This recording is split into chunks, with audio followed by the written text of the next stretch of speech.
Untuk memenuhi setiap rencana atau tugas, keputusan untuk memanajemen waktu sangat dibutuhkan. Dari beberapa menit, beberapa jam, beberapa hari, minggu, bulan, hingga beberapa tahun. Maka dari itu, hal khusus dalam sebuah perencanaan adalah manajemen waktu. Siapa nih di antara teman-teman semua yang masih belum paham mengenai manajemen waktu?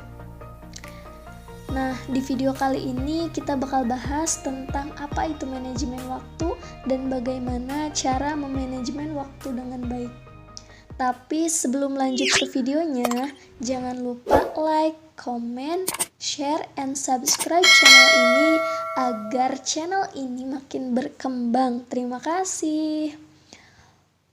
Waktu adalah salah satu sumber daya yang tidak bisa direproduksi dan tidak dapat diambil alih. Manajemen waktu dalam sebuah perencanaan kegiatan merupakan suatu teknik untuk mengatur dan meningkatkan penggunaan waktu secara efektif. Kemampuan untuk fokus dan memprioritaskan sebuah tugas adalah kunci bagi siapapun yang ingin mempertahankan produktivitas dimanapun. Masing-masing dari kita tentunya memiliki tugas-tugas yang ingin dan harus dikerjakan dalam beraktivitas sehari-hari. Untuk mencapai target dari tugas-tugas yang dikerjakan, kita harus paham mengenai manajemen waktu. Manajemen waktu adalah suatu proses untuk melakukan kontrol atas waktu dengan batas tertentu untuk melakukan tugas tertentu. Manajemen waktu adalah kemampuan untuk merencanakan dan menggunakan waktu secara maksimal. Menurut hukum Pareto, 20% adalah waktu yang digunakan untuk bekerja secara efisien, sedangkan 80% tidak. Lalu kenapa hanya 20% saja yang efektif? Dan bagaimana cara meningkatkan efektivitas waktu yang digunakan? Berdasarkan hukum Pareto, jika semakin banyak waktu kerja yang efisien, maka semakin banyak pula pekerjaannya. Namun, hal ini dinilai tidak benar. Banyaknya dan kualitas tugas yang dikerjakan dipengaruhi oleh profesionalisme, kualifikasi, dan pengalaman. Untuk mencapai efisiensi yang baik, perlu landasan yang kokoh seperti motivasi yang tinggi, juga minat. Ada beberapa metode yang dapat membantu memanajemen waktu dengan baik. Yang pertama adalah membuat deretan kegiatan-kegiatan dan mengurutkan mana yang paling penting dan mana yang kurang penting untuk dikerjakan. Mana yang harus diselesaikan secepat mungkin dan mana yang tidak perlu diselesaikan secepatnya. Jika kamu tidak membuat perencanaan seperti itu, tugas-tugas yang ada akan menjadi urgent. Setiap orang tentunya memiliki ritme dan ciri khasnya sendiri. Beberapa orang ada yang cenderung bekerja lebih baik jika saat-saat tertekan dan biasanya akan menimbulkan kreativitas di saat-saat tertekan.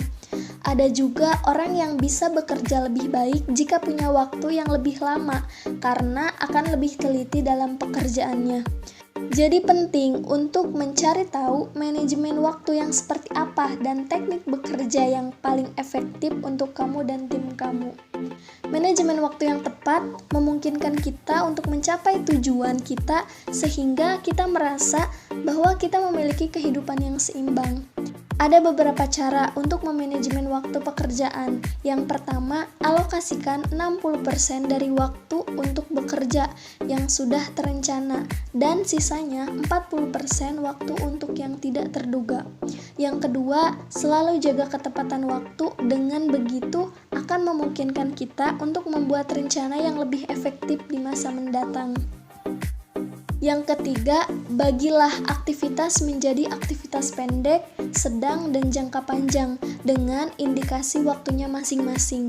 Yang keempat, rencanakan jumlah pekerjaan yang benar-benar bisa diselesaikan dalam waktu tertentu. Yang kelima, pastikan untuk bekerja di tempat yang tenang, tanpa ada gangguan dari luar. Jika ketika bekerja, kamu mendapatkan banyak gangguan dari luar, tentunya akan menghambat pekerjaan atau bahkan produktivitas kamu.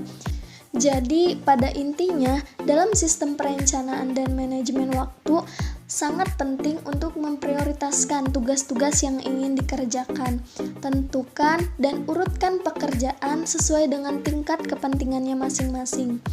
Hal yang terpenting dari manajemen waktu yang mudah, menyenangkan, dan dapat dipelajari adalah mempraktekannya secara langsung, bukan hanya dengan teori. Sekian tips dari aku, mudah-mudahan bermanfaat ya.